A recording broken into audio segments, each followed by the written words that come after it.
안녕하세요. 성경통독 55번째, 56번째 시작하도록 하겠습니다. 저희들이 이번에 통독하는 범위는요, 이사야 40장에서 55장까지고요. 또 잠언서 마지막 남은 부분을 다 통독할 예정입니다. 또 그거와 아울러서 시가서인 욥기서를 저희들이 이번부터 통독을 하게 됩니다. 이번부터 해서 앞으로 계속 3일 더 이어서 욥기를 집중적으로 통독을 합니다. 물론 욥기는요, 시대적으로 따지면 족장 시대에 속하는 그런 성경이지만 이번 통독해주는 그렇게 욥기를 묶었습니다. 집중적으로 이 고난이라는 주제를 가지고 저희들이 한번 통독할 수 있는 기회를 가질 수 있을 것 같습니다. 그래서 이번에 시대로 본 구약을 보면요, 창세기 욥기가 있죠. 그러나 이번에 저희들이 포로 시대에 같이 잠언을 마무리하면서 통독하는 거로 그렇게 스케줄을 진행할 예정입니다. 먼저 저희들이 이번에 이사야 40장에서 55장은 참 중요한 부분입니다. 왜냐하면요, 이 부분에 종의 노래가 나옵니다. 다시 말하면 예수 그리스도를 향한 그 고난의 장들이 나오게 되죠. 그러면서 이 장에는 여러 가지 내용들, 회복의 메시지가 나오는데요. 이 부분을 먼저 이 통큰 성경에 나오는 도표를 통해서 먼저 짧게 요약을 하고, 그걸 또 세분화한 부분들을 보고 나서, 그리고 나서 제가 또 장별로 이렇게 정리를 했거든요.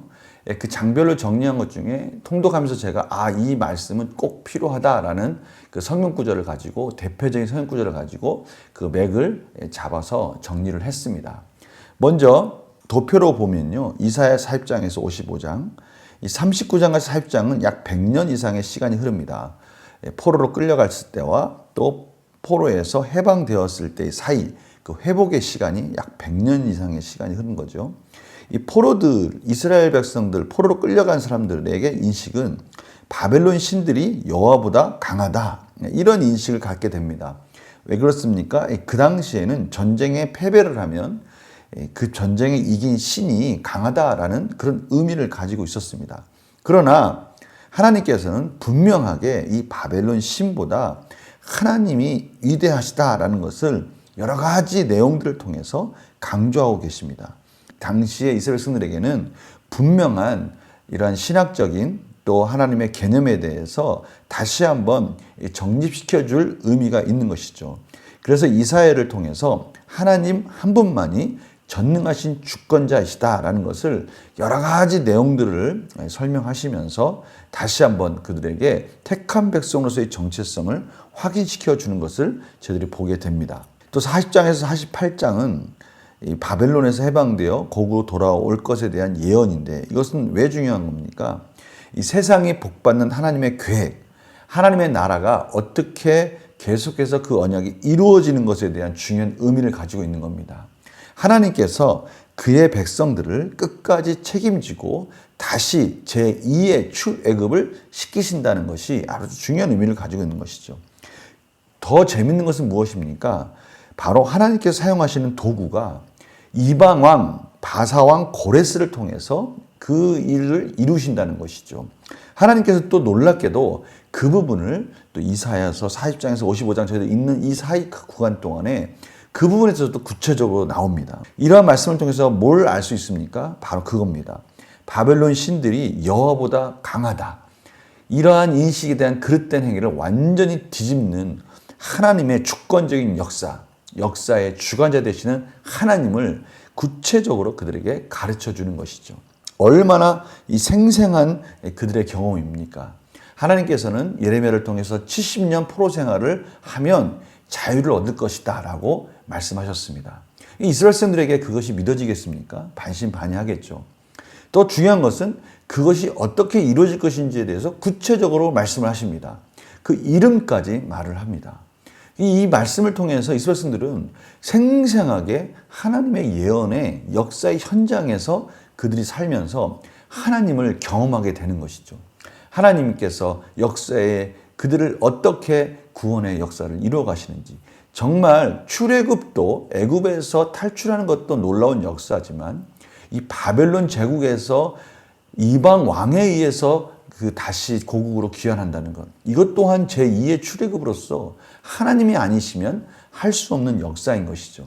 이러한 생생한 현장에 바로 이스라엘 백성들이 있었던 것입니다. 그러니 여호와 하나님, 전능하신 하나님, 역사의 주관자 되신 하나님을 그들이 인정하지 않을 수 없는 것이죠. 다시 그들은 고국으로 돌아오면서 그들의 정체성을 다시 세워가도록 하나님께서 정말 철저하게 선지자를 통해서 이스라엘 백성들을 인도하고 계시다는 것을 저희들이 확인하게 되는 것입니다. 먼저 이사야 40장에서 45장을 한 파트로 묶을 수 있습니다. 구원하시며 은혜를 베푸시는 하나님. 먼저 40장에는 짓밟힌 예루살렘을 위한 위로의 말씀이 나옵니다. 이어서 약속을 반드시 지키시는 여호와에 대해서 말씀하시고요. 41장에 가면 열방과 이방 신들과 비교할 수 없는 역사를 주재하신 하나님에 대해서 구체적으로 설명하십니다. 역사를 주재하신 하나님, 이 중요한 키워드 중에 하나입니다. 하나님께서 열방과 이방 신들과 달리 먼저 역사가 어떻게 흐를 것인가를 예언하시고 그 역사가 흐를 것이라는 것을 예언하신 그대로 하나님께서 그것을 완성해 가시면서 이 역사를 이끄시는 분은 하나님이시다라는 것을 이스라엘 백성들에게 가르쳐 주시는 것이죠. 그리고 42장에 가면 첫 번째 종의 노래가 나오면서 정의의 승리, 하나님께서 공의와 정의 가운데 심판하시며 그들의 백성들을 구원하실 것에 대해서 이 여호와의 종의 노래가 첫 번째로 등장을 하게 됩니다. 42장 13절에서 44장 23절에는 비길 데 없는 구원자이신 여호와 하나님에 대해서 말씀하시고요. 다시 44장에 가서 여호와의 기름 부은 받은 자인 이 고레스가 드디어 등장을 하게 됩니다. 45장 9절에서 19절은요. 해이주의자들을 향한 경고고요. 45장 20절에 25절은 열방을 향한 호소에 대한 부분이 나오게 됩니다. 그러면 구체적으로 어떻게 그 흐름이 진행되는지를 제가 정리한 것을 통해서 같이 한번 보겠습니다. 먼저 40장에는요. 영광의 하나님에 대해서 나오는데 중요한 키워드가요. 여호와의 오심, 여호와께서 다시 이스라엘 백성들을 찾아오신 거죠. 유일성, 하나님만이 유일한 구원자이시다. 그 다음에 권능, 하나님만이 구원에 능한 능력을 가지고 계시다라는 것, 이 세 가지가 중요한 키워드입니다. 상심하는 하나님의 백성에게 소망의 메시지를 주시기 시작합니다. 하나님은 만물보다 비교할 수 없이 강하시며 권능을 가지고 계신 것이죠. 창조의 하나님을 기다릴 모든 이들에게 인내할 수 있는 힘을 주시겠다라고 약속하시는 것이죠. 그래서 이사야 40장에서 31절에 보면요. 오직 여호와를 앙망하는 자는 샘을 얻으리니 독수리가 날개치며 올라감 같을 것이요. 다른 박질하여도 곤비하지 아니하겠고 걸어가도 피곤하지 아니하리로다. 아멘. 하나님, 여호와 하나님을 붙드는 자는 절대 지치지 않는다는 것이죠. 절대 힘들어서 낭망하고 좌절해서 그 자리에 머물러 있지 않는다는 겁니다. 오히려 여호와를 앙망하는 바라보는 그 순간 하나님께서 샘을 주시고 독수리가 날개치는 것 같이 올라갈 수 있는 능력들을 허락해 주신다는 것이죠. 41장 1절에서 20절에 가면요. 자기 백성을 위해 역사를 움직이시는 유일하신 하나님, 하나님의 영광과 하나님 백성의 유익을 위해 인간의 모든 사건을 이끌어 가시는 그 하나님에 대해서 설명하고 계십니다. 이어서요. 42장 17절까지 거짓된 소망, 우상들의 거짓된 소망들, 주장들에 대해서 말씀하시고요. 그 거짓된 거와 완전 대조되는 하나님의 신실한 여호와의 종, 자신의 종을 세상의 유일한 소망으로 제시하는 장면이 나옵니다. 그리고 그 백성들, 온 인류에게 구원을 받도록 자기를 찬양하기를 하나님께서 요청하십니다. 새로운 노래, 이 부분이 계속해서 이어집니다. 그래서 이 종의 노래가 첫 번째로 42장 1절에서 4절에 나오는데요. 내가 붙드는 나의 종, 내 마음에 기뻐하는 자, 곧 내게 택한 사람을 보라. 내가 나의 영을 그에게 주었은즉 그가 이방에 정의를 베풀리라. 아멘. 이 여호와의 종은 어떻게 보면 그 당시에 이중성을 가지고 있다고 제가 말씀드렸지 않습니까? 포로로 귀환할 때 하나님의 소망 가운데 세운 여호와의 종들이 있습니다. 수르바벨이나 느헤미야나 에스라나 다 있죠. 그러니까 이 여호와의 종들이, 지도자들이 물론 세워지지만 항상 이중성을 가지고 있어요. 그들은 불완전한 거예요. 이스라엘 백성들을 잠시 포로로 귀환하는 잠깐의 지도자 역할을 하지만 그들은 여전히 연약함을 가지고 있는데요. 완전한 구원의 여호와의 종을 바라보도록 하는 거예요. 예수 그리스도를 바라보도록 하나님께서 말씀하시는 예언의 말씀으로 저희들이 받아들이는 겁니다. 그래서 42장 8절에 보면요. 나는 여호와이니 이는 내 이름이라. 나는 내 영광을 다른 자에게, 내 찬송을 우상에게 주지 아니하리라. 하나님의 백성이 오직 하나님을 찬양할 수 있도록, 하나님만을 찬양할 수 있도록 그 언약을 신실하게 이끌어 주시면서 이스라엘 백성들이 하나님을 찬양하지 않을 수 없는, 하나님의 백성들이 그 구원의 노래를 여호와에게 찬양하지 않을 수 없는 그러한 놀라운 역사를 하나님께서 완성하시겠다라고 말씀하시는 것이죠. 42장 18절에서 43장 21절에 보면요. 하나님이 자기 영광을 위해 자기 백성을 되찾으신다라는 내용이 나옵니다. 바로 이 부분이 또 저희들이 앞에서 계속 봤던 부분입니다. 하나님은 자기 영광, 하나님의 거룩한 이름, 그것을 회복하시는 하나님이심을 말씀하시는 것이죠. 하나님은 혼란에 빠진 백성들에게 자신이 그들의 유일한 구주라는 분명한 인식을 회복시켜 주시겠다고 약속하십니다. 내 종, 내 사자, 내게 충성된 자, 여호와의 종. 보십시오. 내 종, 내 사자, 내게 충성된 자. 바로 언약 가운데 하나님이 유일한 구주로서 분명하게 그들의 백성을 책임져 주시겠다라는 그런 단어들입니다. 이스라엘에게 허락된 영적인 특권을 강조하는 것이죠. 그래서 대표적인 성경 구절은요. 제가 43장 1절을 잡았습니다. 야곱아, 너를 창조하신 여호와께서, 바로 이 창조라는 단어가 참으로 중요한 키워드입니다. 저희들이 통독을 할 때 되면요. 바로 몇 가지 키워드들이 쭉쭉 들어옵니다. 계속 말씀을 읽다 보면 그 중요한 키워드를 통해서 하나님께서 무엇인가 강하게 주장하고자 하는 메시지가 숨어 있어요. 저는 이번 통독을 통해서 딱 두 단어가 들어오더라고요. 이사야 40장에서 55장까지 읽으면서 저는요, 이 창조라는 단어, 창조하시는 하나님, 이 모든 만물을 창조하시고 하나님의 백성들을, 인간을 창조하신 하나님이 바로 주권자라는 것입니다. 두 번째 키워드는 역사의 주권자, 역사의 주관자 되신 하나님, 그분이 진정한 전능하신 하나님이시다라는 것이죠. 그래서 저는 43장 1절을 중요한 구절로 잡았습니다. 야곱아, 너를 창조하신 여호와께서 지금 말씀하시느니라. 이스라엘아, 너를 지으신 이가 말씀하시느니라. 창조하신 이, 지으신 이가 말씀하시는 거예요. 너는 두려워하지 말라. 내가 너를 구속하였고, 누가 구속하였다고요? 창조하신 하나님. 우리를 만드신 하나님이 우리를 구원하셨다는 겁니다. 그 무엇이 필요합니까? 그분이 완벽하게 구원하실 거 아닙니까? 내가 너를 지명하였다는 거예요. 우리의 이름을 불러주시는 겁니다. 마치 목자가 자기의 양, 자기의 소유된 양의 이름을 하나하나 지어주듯이 하나님께서 그의 백성들의 이름을 지어주고 불러주면서 그들을 지명하였고 그들을 나의 백성이라고 하나님께서 말씀하신다는 거예요. 이 이상 무엇이 더 필요하겠습니까? 우리를 소유된 백성으로 삼아주시면서 우리의 이름을 불러가면서 우리를 인도해 주신다고 말씀하시는 것이죠. 참 목자 되신 하나님의 사랑의 메시지입니다. 43장 22절에서 44장 23절에 보면요. 하나님이 자기 영광을 위해 자기 백성을 되살립니다. 하나님은 지친 하나님의 백성에게 생명을 주는 성령을 부어주시겠다고 약속하십니다.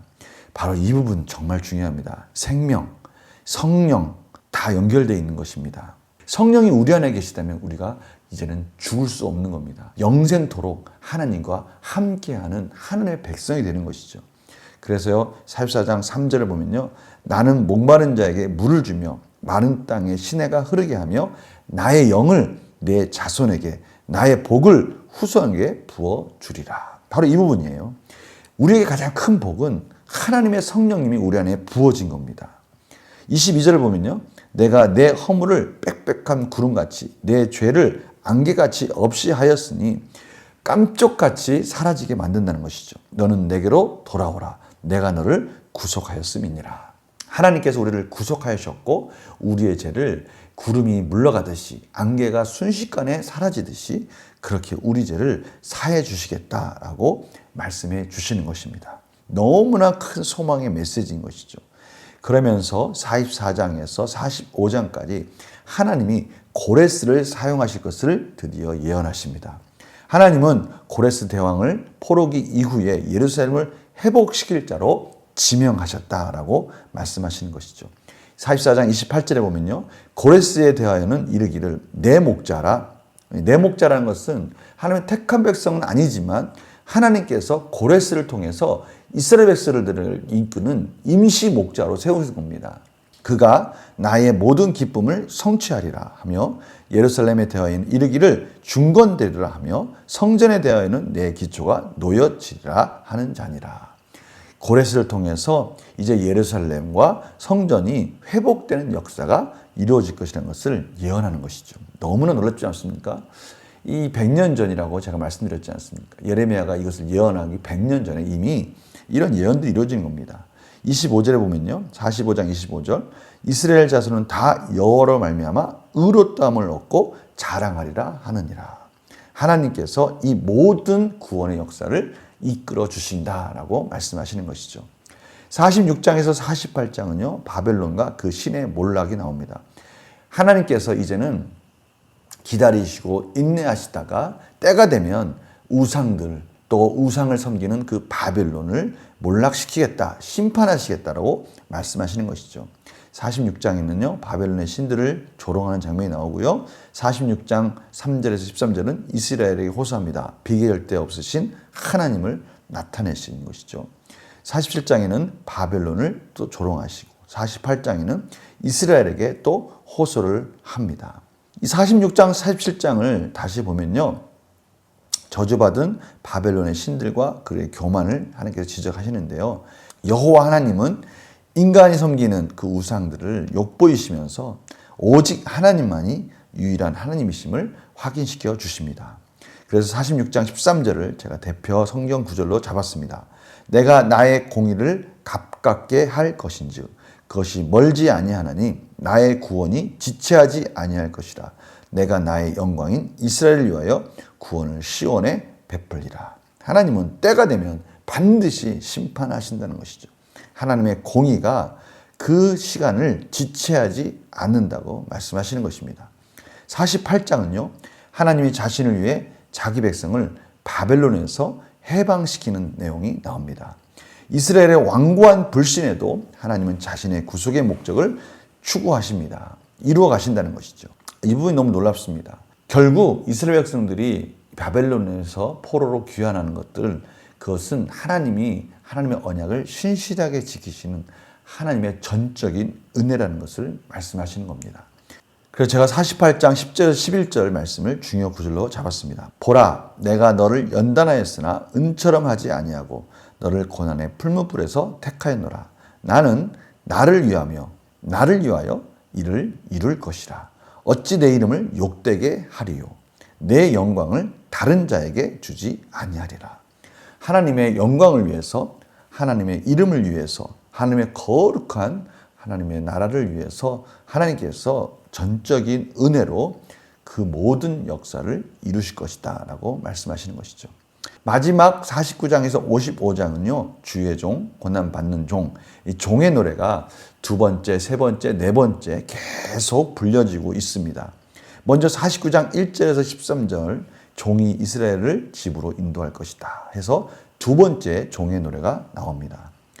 또한 49장에서 50장까지 시온의 자녀들이 돌아올 것이다 라고 말씀하시고요. 50장 4절에서 9절에 다시 세 번째 종의 노래가 나옵니다. 학자 같은 여호와의 종이 압제 속에서도 자신의 신뢰를 표현한다라고 말씀하고 있습니다. 50장, 52장에는 여호와께서 시온으로 돌아오십니다. 52장에서 53장 자신의 고난으로 백성들을 의롭게 한 종이 존귀하게 될 것이다. 고난을 통해서 이스라엘 백성들을 회복시키는 것이죠. 네 번째 종의 노래입니다. 또 54장 1절에 17절은 시온의 결혼 생활이 회복되고요. 55장 1절에서 13절은 영원한 언약으로 초대하는 것으로 저희들이 이번 통독을 마무리하게 됩니다. 구체적으로 보겠습니다. 49장 1절에서 50장 3절까지는 여호와의 종이 나타나 그 백성을 안심시킬 것이다. 하나님을 신뢰하는 종은 절망하는 백성들을 온 세상이 받을 수 있는 구원으로 구원할 것입니다. 그래서 제가 6절 말씀을 제가 종의 노래 중에 마지막 절을 제가 가지고 왔습니다. 그가 이르시되 내가 나의 종이 되어 야곱의 지파들을 일으키며 이스라엘 중에 보존된 자를 돌아오게 할 것은 매우 쉬운 일이라. 내가 또 너를 이방의 빛으로 삼아 나의 구원을 베풀어서 땅끝까지 이르게 하리라. 참 쉽지 않은 일이지만 하나님 편에서 볼 때는 쉬운 일이죠. 하나님께서 이스라엘 백성을 다시 회복시키신 일은 솔직히 하나님 편에서 볼 때는 아무것도 아니죠. 그러나 역사에서 볼 때는 너무나 인간의 관점에서는 크신 일이시죠. 그러나 하나님은 그 하나님의 놀라우신 은혜로 그 계획대로 너무나 순적하게 그 일을 종을 통해서 이룰 것이다 라고 말씀하시는 것입니다. 50장 4절에서 51장 여호와의 종이 배우고 그 백성이 귀를 기울입니다. 말씀을 듣는 종은 말씀을 듣는 백성을 영원히 지속될 구원으로 붙들어 줄 것이다 라고 해서 세 번째 종의 노래가 나옵니다. 여호와의 종은 다 듣는 이들을 위해 고난을 당한다는 것이죠. 고난 속에 놀라운 구원의 역사가 이루어진다는 겁니다. 저는 이러한 과정들을 통해서 정말 고난이 없는 은혜는 없다. 고난 가운데 하나님은 그 놀라운 역사를 하나님의 백성들을 통해서 완성해 간다라는 것을 말씀하시는 겁니다. 제가 주일 오후 때 말씀드렸던 거 기억나십니까? 하나님께서 우리를 파수꾼으로 세우셨습니다. 생명의 파수꾼으로 세우셨어요. 생명의 파수꾼으로 세우셨다는 말은 그냥 쉽게 그냥 외치는 것만 가지고는 되는 것이 아니죠. 정말 허리가 끊어지도록 하나님 말씀을 선포해야 되고요. 또 그 말씀대로 살기 위해서는 몸부림치면서 하나님의 은혜 가운데 순종의 삶으로 살아갈 때 하나님이 저희들을 축복의 통로로 세워서 생명의 통로로 생명의 파수꾼으로 저희들을 사용하신다는 것이죠. 이 고난 가운데 그 고난 속에서 함께 하시면서 그것을 이길 수 있는 힘을 주시는데 헌신을 통해서 하나님의 생명이 그 연약한 자들을 세우는 역할을 하는 겁니다. 바로 이 고난의 종, 여호와의 종, 예수 그리스도의 고난과 그 십자가의 사랑이 우리를 구원하신 것이죠. 바로 이것이 여호와의 종입니다. 51장에서 52장은요. 반응하는 믿음에 대한 격려입니다. 자기 백성을 위한 하나님의 능력은 언제나 역사하며 복음을 통해 새로운 길을 열어 나간다는 것이죠. 그래서 여기 이런 말씀이 나옵니다. 7절입니다.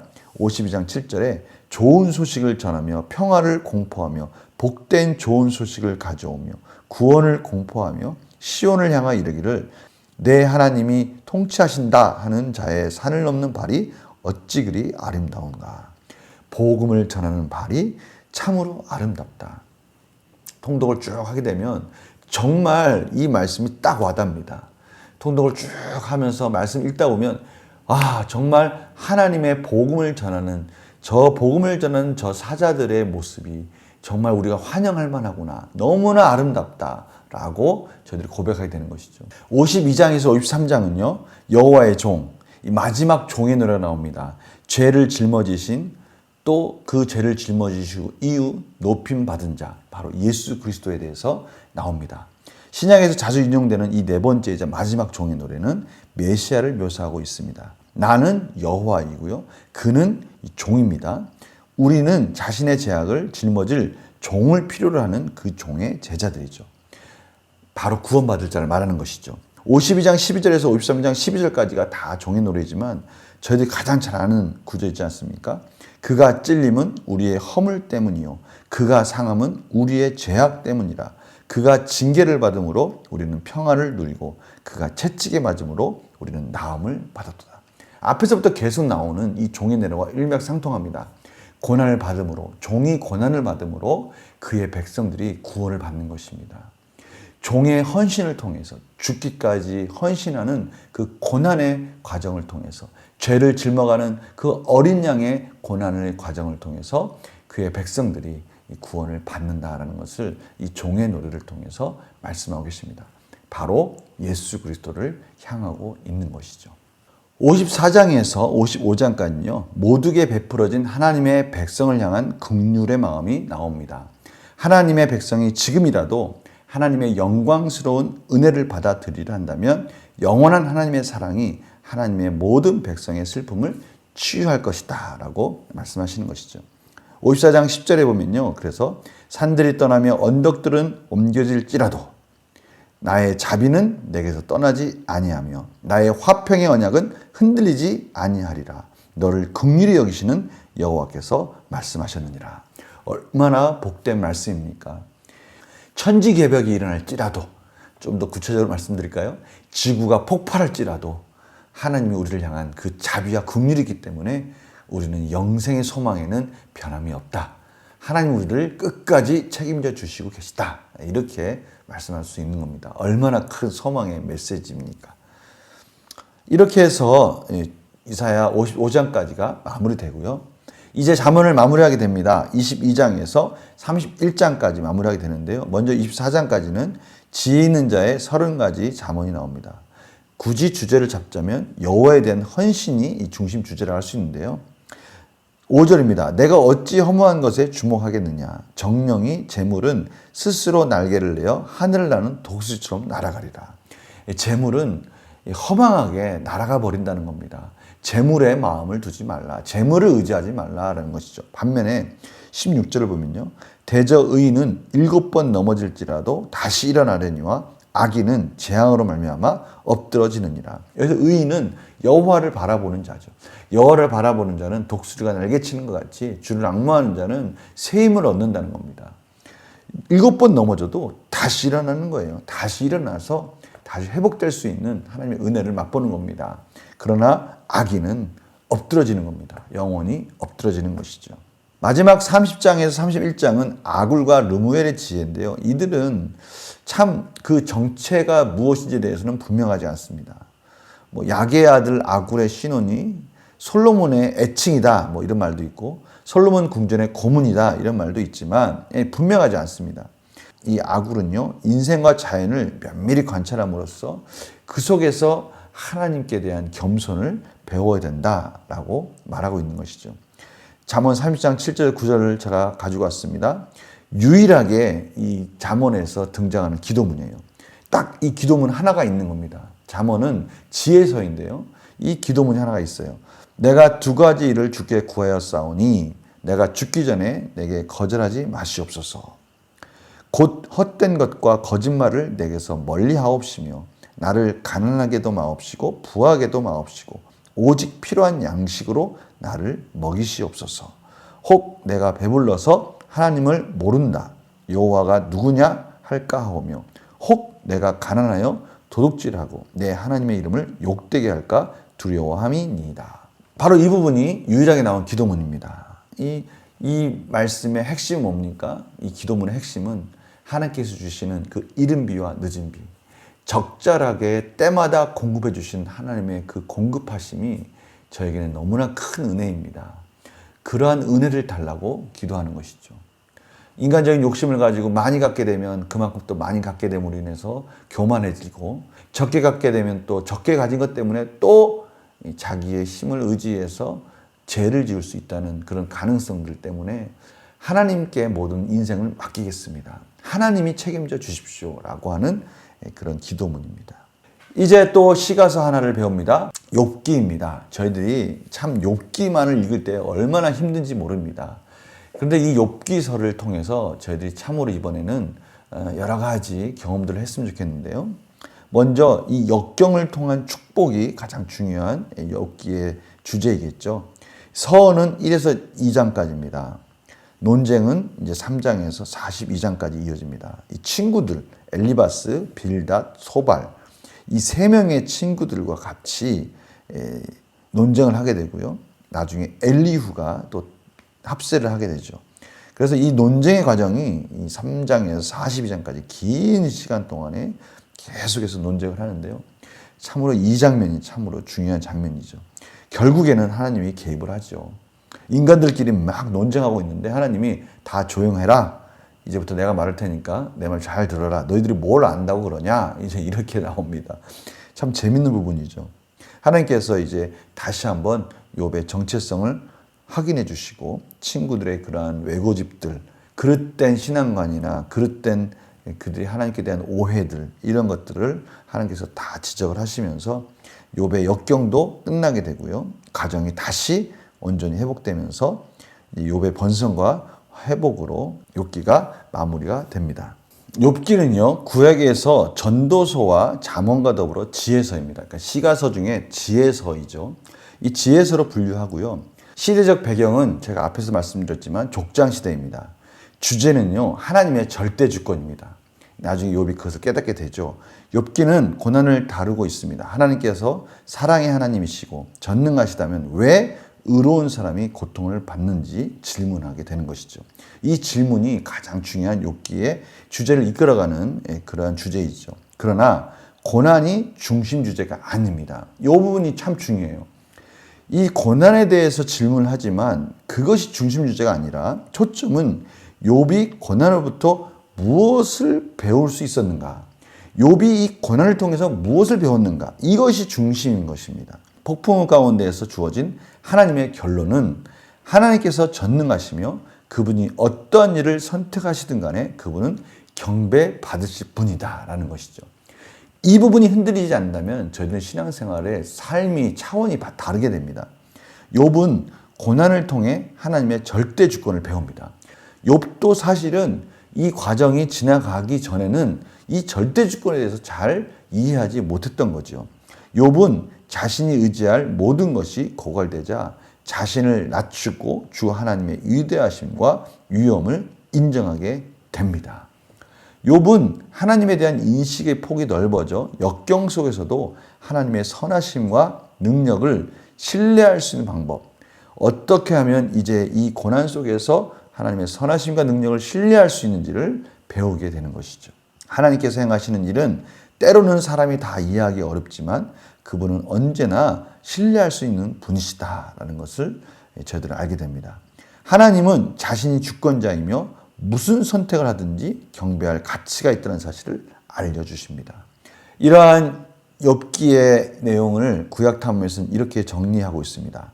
인간의 경험과 하나님의 의도는 이 세상에서는 결코 만날 수 없는 평행선을 이루고 있지만 도저히 만날 수 없습니다. 하나님의 뜻을 우리가 어떻게 알겠습니까? 그러나 인생의 모든 신비와 고통과 죽음이 해결되는 하늘의 정점에서 그 하나님의 뜻을 이해하게 될 것이다. 바로 그거죠. 하늘나라에 가면 만나게 될 겁니다. 하늘나라에 가면 아하, 그것이 하나님의 뜻이었구나. 그러한 의도셨구나. 그러한 섭리셨구나. 라는 것을 알게 된다는 것이죠. 참 재밌는 요약입니다. 저도 이 요약에 동의합니다. 정말 이 세상에서는 저희도 죽었다 깨어나도 하나님의 뜻을 어떻게 알겠습니까? 말씀이 그나마 우리를 이끌어 주시는 것이죠. 그러나 하늘나라 가면 완벽한 이해 속에서 하나님의 뜻을 이해하게 될 것입니다. 그래서 욥의 고난의 관점을 한번 각 친구들과 또 욥과 하나님의 관점으로 한번 잘 정리를 해서 제가 한번 읽어드리도록 하겠습니다. 사람들은 고난 없이 잘 살고 축복받을 때에만 하나님을 믿는다. 이러한 관점을 가지고 욥을 시험하겠다라고 그렇게 사단이 하나님께 허락을 받죠. 이것은 전적으로 틀린 생각입니다. 욥을 통해서도 알겠지만 하나님의 백성은 힘들고 어려울수록 더 하나님께 매달리게 된다는 것을 말씀하고 계십니다. 욥의 세 친구의 관점은요. 고난은 하나님께서 저를 심판하는 것이다. 권성징악이다. 인과응보다. 이렇게 말을 하는 겁니다. 정말 그렇습니까? 하나님은 그렇게 자연 법칙적으로 그렇게 자연의 원리처럼 그렇게 딱딱 그렇게 들어맞는 그러한 심판자로서의 우리를 인도하시는 분이 아니십니다. 만약에 그렇다면요. 벌써 모든 인간은 진멸돼야 마땅하죠. 엘리야의 관점은요. 고난은 하나님이 우리를 가르치시고 단련시키는 방법이다. 일부는 맞습니다. 그러나 완전한 설명은 되지 못합니다. 엘리야의 관점입니다. 고난은 하나님이 우리를 가르치시고 단련시키는 방법이다. 맞습니다. 그러한 방법이 고난 가운데 우리를 연단시키고 성숙되게 만들죠. 그런데요, 이것이 완전한 설명은 아닙니다. 왜냐하면 그 다음 보면 알겠습니다. 하나님의 관점은요, 고난은 우리들로 하여금 하나님께서 하시는 일의 이해를 통해서 그분을 믿도록 하는 것이 아니다. 저희는요, 때로는 이 고난의 의미를 완벽하게 이해할 수가 없을 때도 있습니다. 중요한 것은 이거예요. 비록 이해할 수 없을지라도 하나님 그분 자체를 전적으로 의지하도록 그렇게 만들어주는 역할을 한다는 거예요. 신앙의 성숙을 만들어주는 과정입니다. 하나님을 완벽하게 이해할 수는 없습니다. 그러나 중요한 것은 하나님을 의지하지 않으면 안 된다는 것. 그거를 또 깨닫게 되는 것이 이 고난의 중요한 의미라고 할 수가 있는 것이죠. 이러한 하나님의 주권을 인정하지 않는 친구들과 이 욥이 논쟁하는 부분이 이제 나오게 됩니다. 저희들이 11장까지 저희들이 이제 통독을 하게 되는데요. 우선 거기까지 한번 보고요. 저희들이 이 편은 앞으로 3일 동안 계속 같이 보면서 정리하면서 그렇게 보도록 하겠습니다. 먼저 저희들이 읽은 그 부분에 첫 번째 논쟁이 세 친구 나옵니다. 엘리바스, 빌닷, 소발입니다. 엘리바스는 죄 없이 망한 자가 없다. 하나님께 징계받는 자는 복이 있다. 이렇게 말을 하는 거죠. 그래서 욥이 이렇게 얘기해요. 나를 불쌍히 여겨라. 나는 살기를 원치 않는다. 욥이 지금 받는 고난에 대해서 힘들어하고 있으니 불쌍히 여겨달라. 그렇게 말하는 거예요. 지금 지적해야 하는 게 중요한 것이 아니라 먼저 위로받기를 원하는 것이죠. 빌닷이 또 이렇게 얘기합니다. 자녀들이 죽는 것은 죄 때문이다. 참 불난 집에 부처질하는 것처럼 지금 욥이 필요한 건 위로인데 지금 왜 고난이 왔는지에 대해서 지금 따져 묻고 있는 겁니다. 지금 뭔가 참 안타까운 상황인 것이죠. 욥이 답변합니다. 하나님은 순전한 자나 악한 자나 다 멸망시키신다. 하나님 심판에 누가 피해갈 수 있느냐? 왜 너희들이 나를 그런 권성징악의 잣대로 심판하느냐라고 말을 하는 것이죠. 그러자 소발이 죄악을 버리면 고난이 끝날 것이다. 다시 한번 그 인과응보로의 관점에서 욥을 끝까지 몰아가면서 이것은 죄의 결과다라고 친구들이 지금 욥을 사정없이 비난하고 있습니다. 참 안타깝지 않습니까? 욥에게 지금 필요한 것은 위로고요. 왜 이런 일이 일어났을까 하고 같이 위로하고 같이 고민하고 하나님께 은혜를 구해야 되는데 옳거니 너 욥 잘됐다라고 하듯이 마치 그 심판의 이유를 욥의 죄에서 자꾸 찾고 있는 겁니다. 자신 스스로도 죄인이면서 욥에게 그 심판의 이유를 죄 때문에 그런 거야 라고 그러면서 회개해라고 계속 욥을 몰아가는 것이죠. 욥은 지금 힘들어서 어찌할 바를 모르고 있는데 친구들의 이런 모습들을 통해서 더욱더 힘든 과정을 걷고 있는 겁니다. 여기까지 저희들이 욥기를 11장까지 통독을 합니다. 이번 분량이죠. 참 재밌습니다. 저희들이 한동안 유다 멸망기 그 포로로 끌려가는 그 시기에 이 이스라엘 백성들에 대한 하나님의 심판의 메시지, 징계의 메시지, 이런 것들로 말미암아 얼마나 참 힘든 그 길을 걸어가고 있습니까? 지금 실질적으로 예레미야서를 저희가 지금 계속 말씀 묵상하고 있는데 참 어려운 이 시기인데 또 이제 회복의 메시지가 나오는가 했더니 이 욥기를 또 들어가면서 또 고난의 메시지를 또 저희들이 같이 동참하게 됐습니다. 분명한 하나님의 이유가 있습니다. 우리들이 정말 인생에 있어서 하나님의 절대 주권 속에서 어떻게 인생을 풀어가고 어떻게 해석해야 될지를 깨닫는 정말 지름길은 이 고난에 대한 바른 성경적 이해가 아니겠습니까? 하나님께서 바로 그 부분을 저희들에게 가르쳐주기 원하시는 것 같아요. 우리가 이 고난의 과정들을 통해서 이것을 어떻게 욥이 이해했고 또 이것을 하나님께서 어떻게 해답을 주셨는지를 이번 통독을 통해서 깨달음으로 인해서 저희들 삶에서 닥치는 여러 가지 현실적인 문제들을 헤쳐나갈 수 있는 지혜와 통찰력을 갖는 우리 성도님들 되시기를 간절히 축원합니다. 다음 시간에 뵙도록 하겠습니다. 안녕히 계세요.